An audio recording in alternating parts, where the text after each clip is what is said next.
ओम।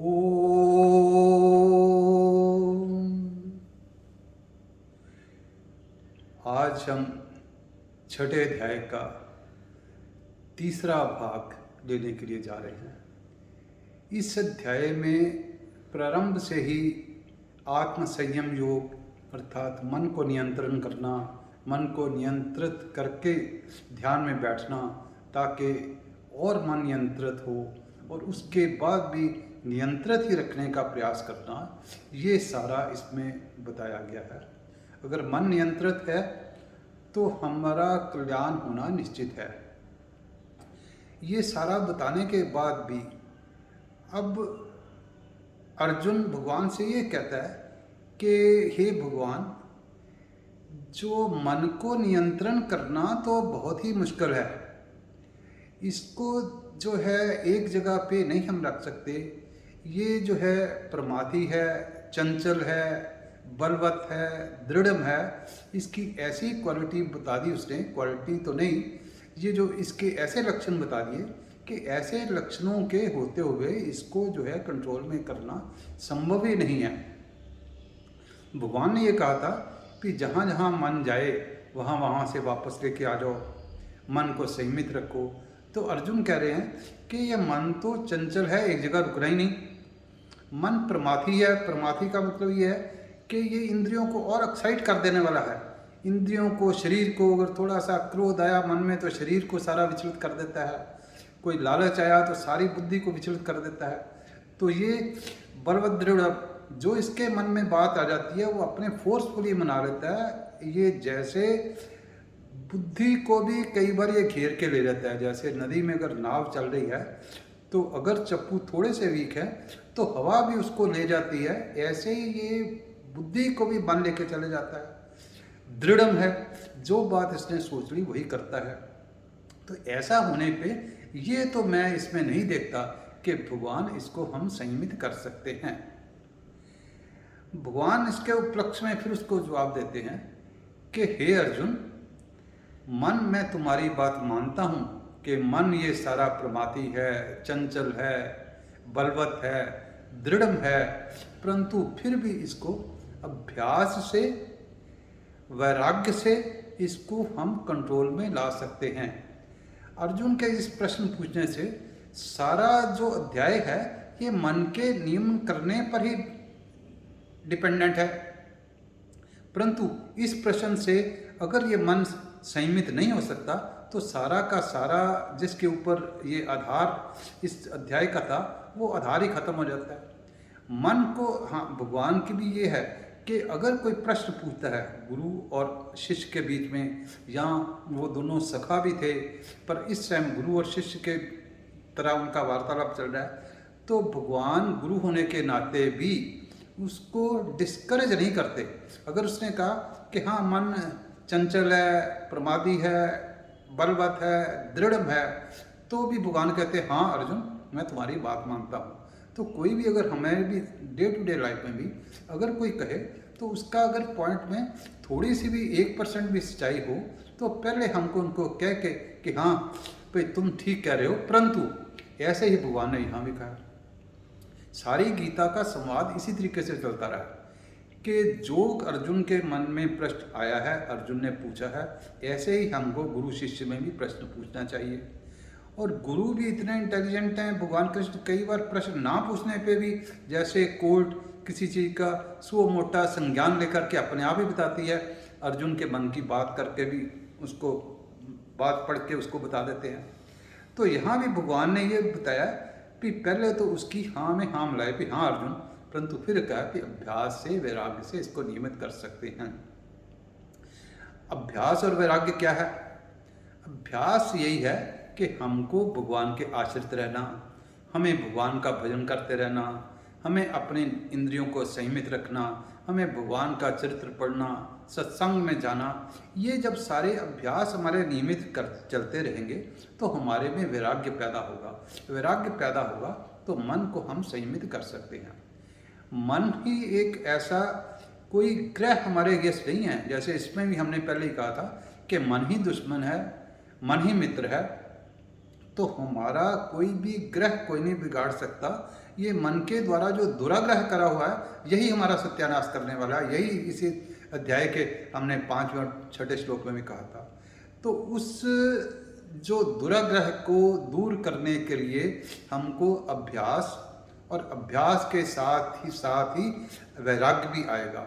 अभ्यास और वैराग्य साइकिल के दो पैडल्स की तरह है। एक पैडल नीचे जाएगा, दूसरा ऊपर आ जाएगा, फिर दूसरा ऊपर आएगा, पहले वाला फिर ऊपर आ जाएगा, नीचे जाएगा, ऊपर आ जाएगा। ऐसे करते करते डिस्टेंस भी कवर होता जाता है और मन भी संयमित रहेगा। ऐसा ही हमको अभ्यास और वैराग्य से करके हमने जो मन को संयमित करना है। अब इस प्रश्न के बाद भगवान ने उसको ये कहा कि देखो, जो तो मन जो है कंट्रोल्ड नहीं है, फिर तुम्हें कोई भी प्राप्ति नहीं हो सकती, कोई भी तुम्हें जो परमार्थिक ज्ञान है कोई भी प्राप्त नहीं हो सकता। हाँ, अगर तुम्हारा मन संयमित है तो तुम्हें कोई भी ज्ञान तुम्हारे लिए मुश्किल नहीं है। तो इसलिए मन को संयमित रखना ही जो है सबसे बड़ी बात है।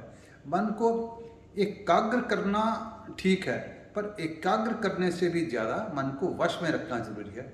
एकाग्र मन हो जाएगा, एकाग्र मन होने से मन अपने राग और द्वेष के विषयों में एकाग्र हो जाएगा।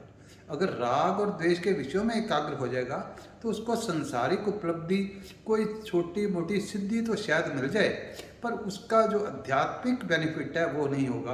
आध्यात्मिक बेनिफिट ये होगा कि पहले वश में करा जाए, फिर एकाग्र करा जाए, फिर ऑटोमेटिकली उसकी जो चंचलता है वो भी हट जाए, फिर मन को दृढ़ नहीं होने दिया जाए, विवेक से ही उसको जो है संयमित करा जाए। अब जब भगवान ने ये भी बता दिया कि मन संयमित होगा तो सब कुछ हो जाएगा, मन वश में होगा तो सब कुछ हो जाएगा। अगर मन में संशय है, वश में नहीं है, तो कुछ नहीं होना। फिर भी अर्जुन ने फिर दोबारा प्रश्न पूछा है। अर्जुन ने भगवान से पूछा कि अगर मनुष्य का मन जो है उतना संयमित नहीं है और करते करते उसका मन डोल गया, वो श्रद्धा तो है, आयति श्रद्धा पे तो योगा चलित मानसा, जो श्रद्धा से तो कर रहा है पर फिर भी उतना मन संयमित नहीं है, और उसका अगर कोई कल्याण नहीं होता, उसकी कोई मृत्यु हो जाती है, अगले जन्म को चले जाता है, तो उसका क्या होगा? क्या वो छिन्न भिन्न बादलों की तरह नष्ट हो जाएगा? जैसे टुकड़े टुकड़े में बादल होते हैं, हवा आती है, नष्ट हो जाते हैं, तो क्या वो भी मनुष्य इस तरीके से नष्ट हो जाएगा? क्योंकि श्रद्धा तो थी पर मन उतना संयमित नहीं था, या मन संयमित था पर फिर अंत में किसी टाइम पे नहीं रह गया, तो क्या उसका कोई फायदा नहीं होगा? क्या वो दुविधा में दोनों गए, माया में जीना राम, ऐसा उसका हो जाएगा? तो भगवान उसको कहते हैं कि देखो, ये जो है मेरा जो भक्त है कभी भी नष्ट नहीं होता।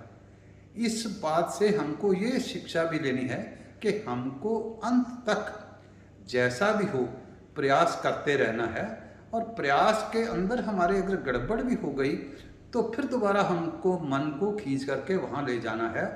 तो अगर हमारा मन किसी कारणवश किसी अंत समय में नहीं भी जा पाएगा, तब भी हमारा कोई नुकसान होने वाला नहीं है।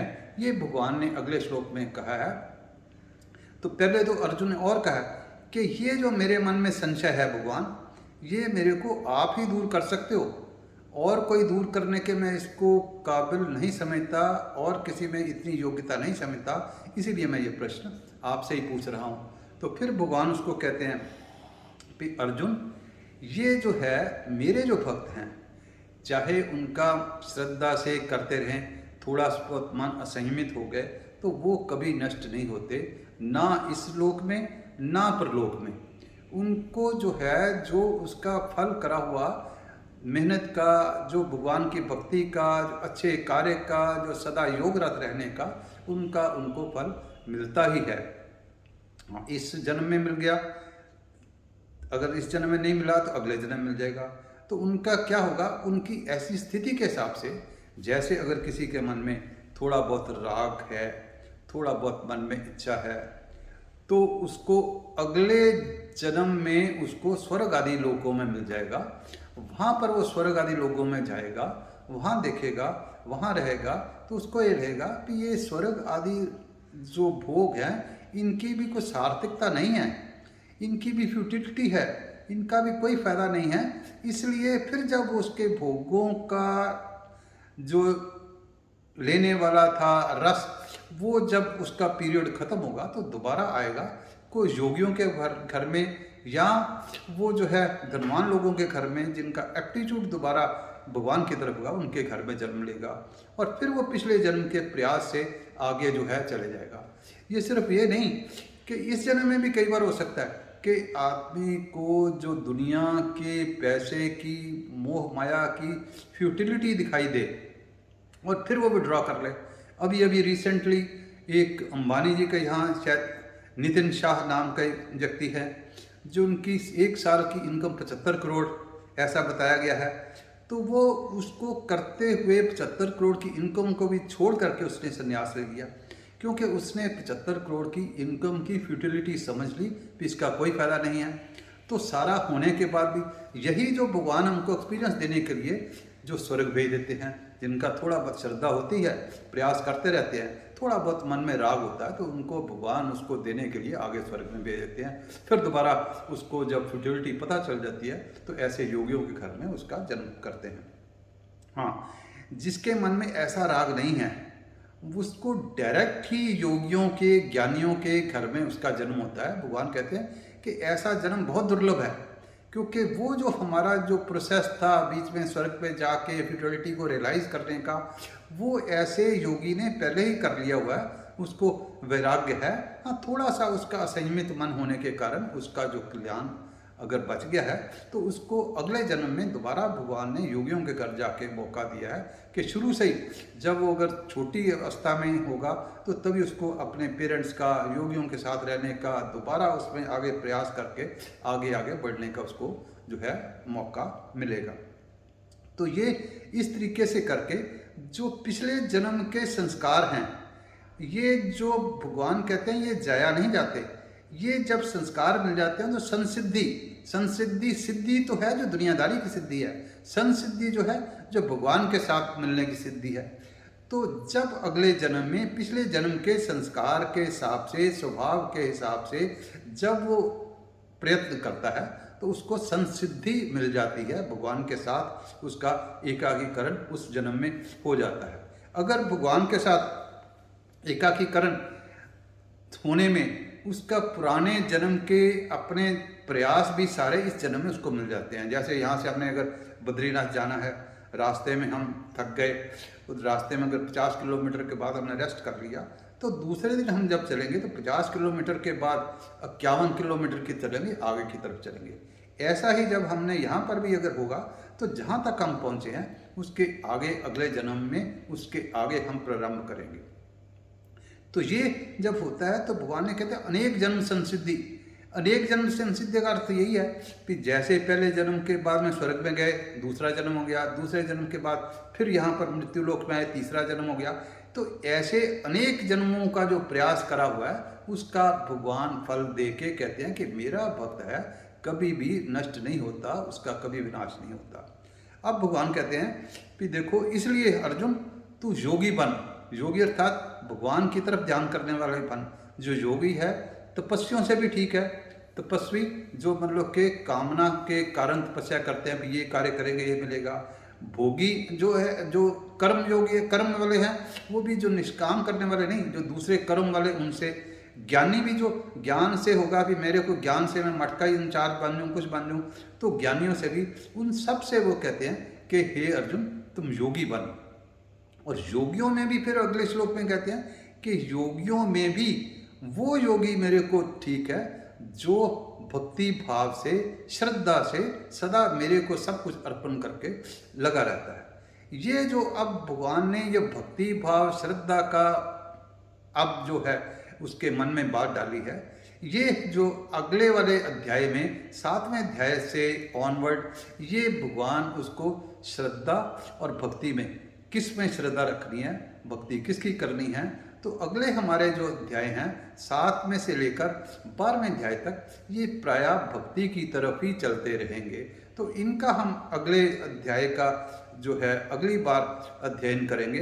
इस अध्याय का सबसे दोबारा बात हम यही है कि मन का नियमन करना ही है, मन नियमित रहेगा, तब हमारा किसी तरीके से भी नष्ट होने का कोई नहीं। तो इस अध्याय का आत्म संयम योग के हिसाब से ये करते करते ही जो है हमारा कल्याण होगा। ये करते करते ही ध्यान में जाएंगे, करते करते ही आगे हमारा कल्याण हो जाएगा। इससे हमें घबराने की जरूरत नहीं है। इसके साथ ही हम ये समापन करते हैं। अगले अध्याय का 7वें अध्याय का कि किसकी भक्ति करनी है, ज्ञान विज्ञान क्या है, वो हम अगली बार चर्चा करेंगे।